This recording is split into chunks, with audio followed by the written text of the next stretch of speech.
everyone, how you doing today? I'm Kirsty and today I am coming at you with an actual stack of books that I read with my August wrap up.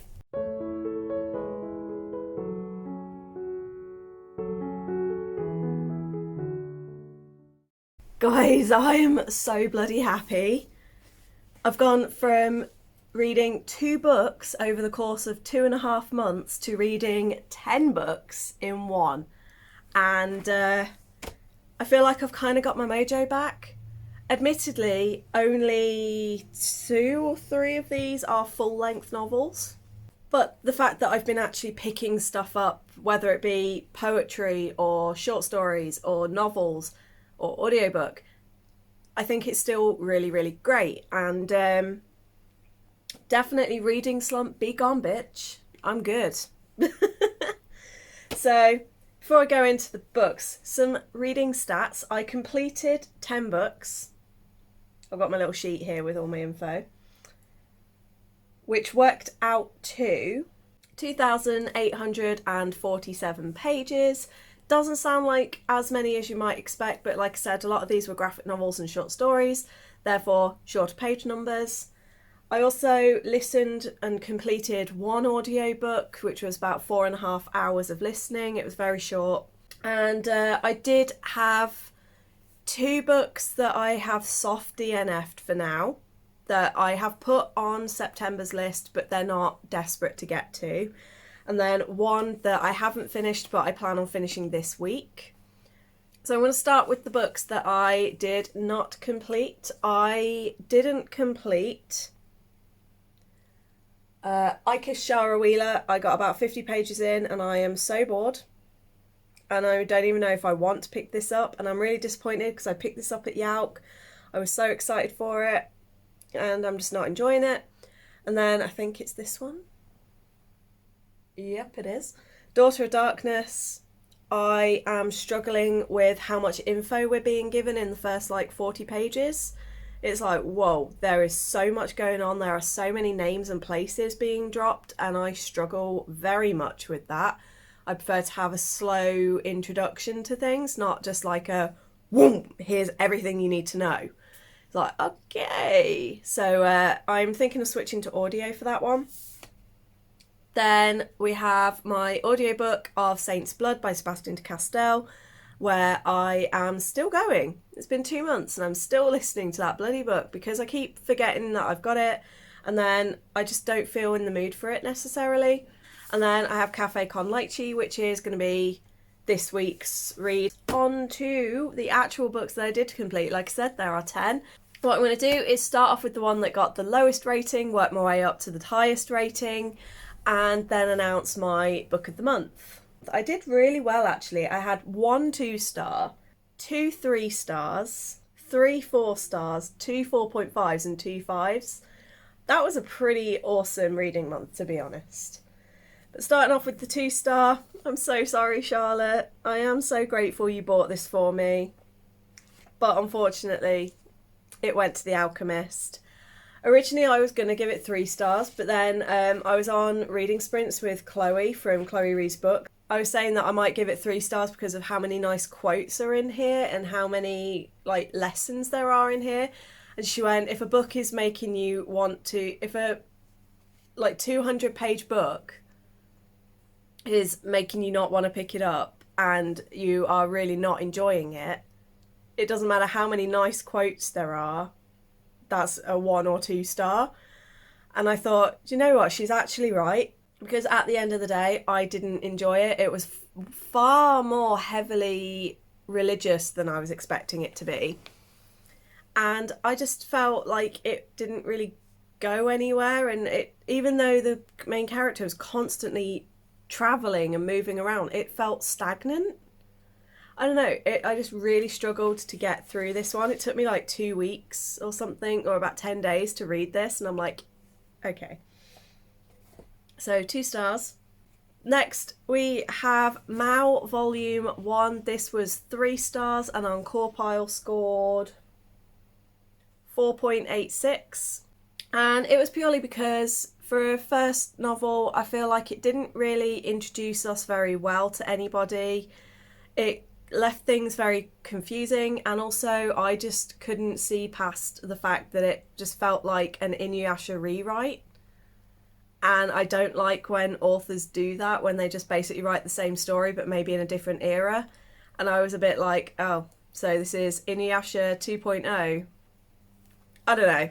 I need to read a couple more before I decide if I'm going to enjoy this series or DNF it. Next up, we had my other manga / graphic novel for the month, and that was Die Volume 1. This was also 3 stars and scored 5.14, so a little over half marks. I liked the art style. I thought it was beautiful art style, but I didn't like the writing. And I find with Kieran Gillen's writing, things just get a little bit convoluted, and things don't move in a logical way. I think logic, I put this down at like 4. Yeah, I put it down. I gave it a 4 out of 10 for logic, because it doesn't really explain things very well. It bounces around a lot and things just don't seem to work. I don't know. There's just something about Kieran Gillen's writing that I do not like. But the artwork and the colours and everything else in this were brilliant, and I liked the overall idea of this. So it's intrigued me enough to keep going, but maybe I need to read it a couple more times to really enjoy it. But for now, 3 stars. We jump from a 5 out of 10 to a 7 out of 10. This tells you how good the reading month is. It's the last 6 books on this list are all between 7 and 10 out of 10. So it was a good month. But we have Blackberry Blue and Other Fairy Tales by Jamila Gavin. This was super cute. It had, I think, 5 stories in it, or 6, or 7. And it was all stories that featured BIPOC main characters. There was one that was sort of set in like a Chinese or Japanese inspired land. There was one that had Indian roots. I think one had Sri Lankan roots. There was an Arabic story in there. And it was amazing that it was all different stories that they felt familiar, yet it was very refreshing because they were all new to me. And it was accompanied with really lovely drawings. Okay, sometimes it was disturbing, like you got bones here, and there's like one where a guy's literally like throwing up worms. But, you know, for younger kids, about sort of like 7 to 10, I'd say, they love that kind of stuff, and it's not too bad for them. So yeah, this one was dark without being too dark. Next up, we have all of the graphic things. So next up we have my audiobook, which was Botanical Folktales of Britain and Ireland. And this one was pretty cool. It was only 4 hours long. It was very short. And it just collected a bunch of plants from around Britain and Ireland. And what the author had done is, as she'd travelled around and gotten to know these plants, she learnt about local legends and local folk tales surrounding that plant. So there was one where there was an apple orchard, and because the farmer looked after the orchard, the trees came to life one night and directed him towards a load of treasure. And it was really interesting to just hear, rather than your regular fairy tales, I liked that it was specific to each plant. And it also showed all the different regions around Ireland and Britain. And I really liked that. I thought it was really sweet. The only thing that I did find, some of the stories were literally like 5 sentences, and it was just not developed enough. But my favourite part was actually the author's commentary throughout. But I think that's because I am an ecologist, she's an ecologist. We came from the same place in terms of why we liked the stories and why we liked the tales surrounding the plants. But I thought it was really nice. Next up we had the month's pick for the 20-something book club over in Leicester, and I really enjoyed it. It was the Bromance book club. I really loved the concept. So you have this baseball player whose wife, he finds out that his wife has basically been faking it since they got married, because he's so focused on everything else, he's just lost the ability to be able to properly please her. And it causes a massive fight that leads to them separating. But then he decides he wants to turn it around, and his friends and teammates, they've basically got this secret book club where they read Regency romance novels to learn how to be more romantic and to learn how to win back their partners and be a better lover. And okay, the execution on that side of things I didn't enjoy very much. But the story, I thought it was a really lovely concept. I really liked the characters. The side characters were brilliant. And I just thought it was a really fun, good time. And the spice scenes were top notch. There weren't many. There were only 2 or 3 scattered throughout. But all of them were great. There was none of that really cringy ick factor that I get with a lot of sex scenes. And it actually felt, it was nice. And I was actually like, oh, yeah, this is good. Whereas in the past, I tend to read spice going, ew, looking at you, Talia Hibbert. But this one was really well written and I had a great time. And then moving on into our 4.5s, kickstarting with Lore Olympus. Yes, Lore Olympus. It's ridiculous that webtoons aren't counted towards pages read, because it's like, if I can... a 100 chapter webtoon would be about this thick in book form. So I don't see why it's not counted. But this is not a rant about webtoons.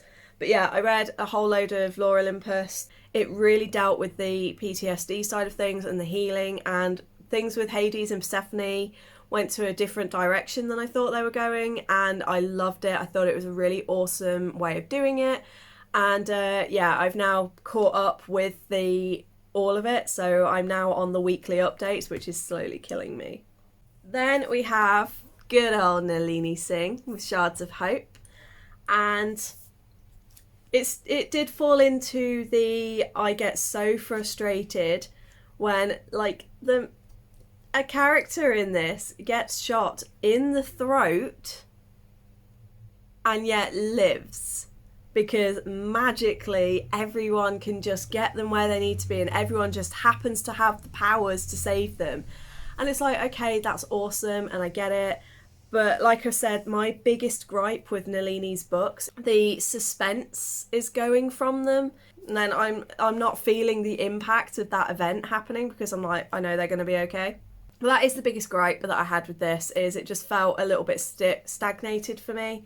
But again, the characters were great, the emotions were great, and this one, where it focuses on the Arrows, who have always been like a secret assassin group, and trying to see them like connecting to their emotions, and certainly the interactions with the children throughout this book, where they're trying to get them to learn how to smile and laugh and be children again. It gave me all the feels, like always, no matter how annoyed I am at the plot with Nalini's books, I'm not gonna lie, her emotions and the atmosphere she builds in her books is off the charts. Like, I've highlighted this page because it just made me cry. It was just so beautiful.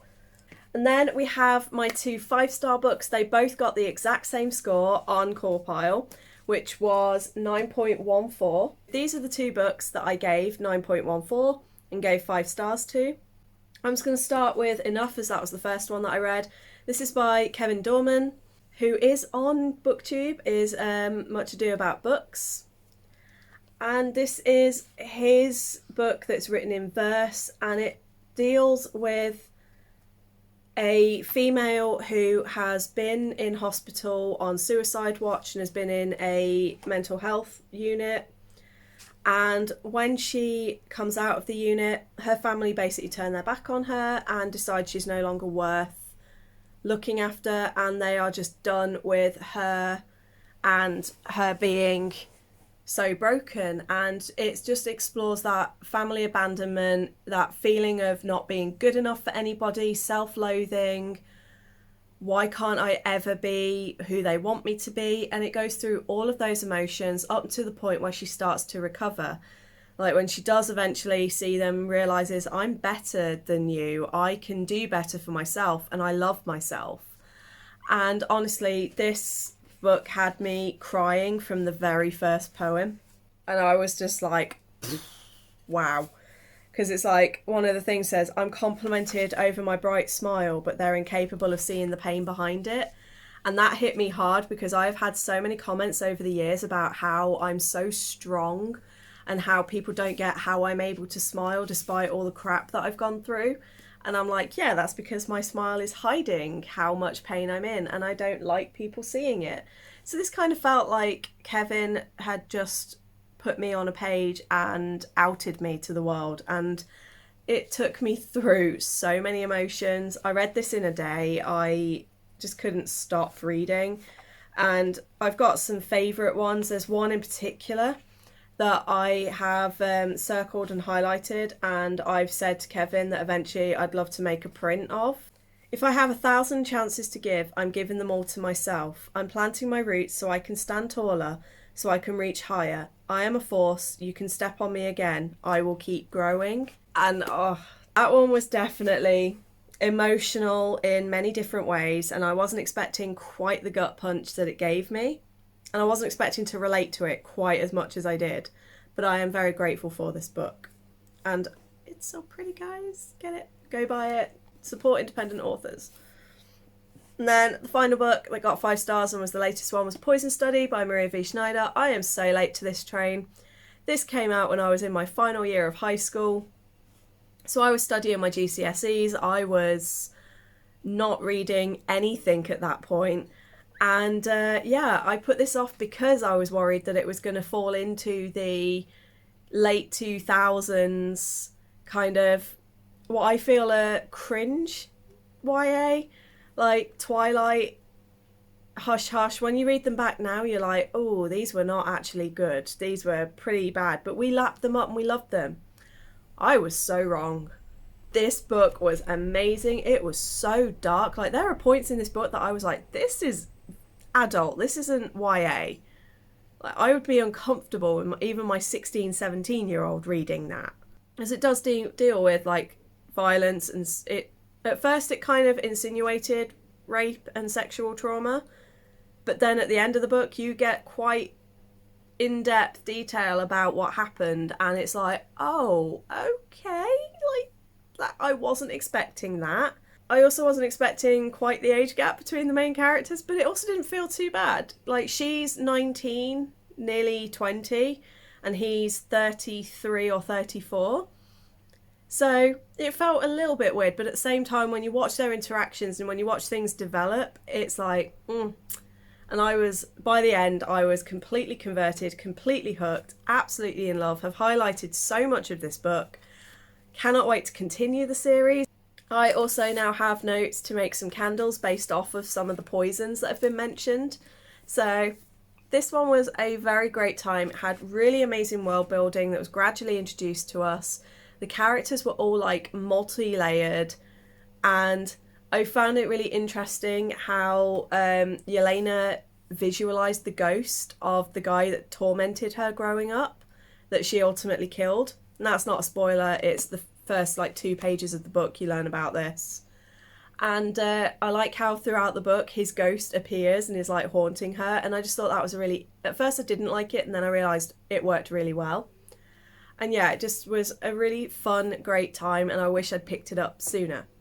So those are the 10 books that I read, and if I'm picking book of the month, I'm going to go with Enough by Kevin Dorman. It was a bit of a difficult decision, but I was like, the emotional ride that this took me on is far beyond and above anything else. This one just hit me on a personal level that no other book has ever hit. And it was my first book in verse as well.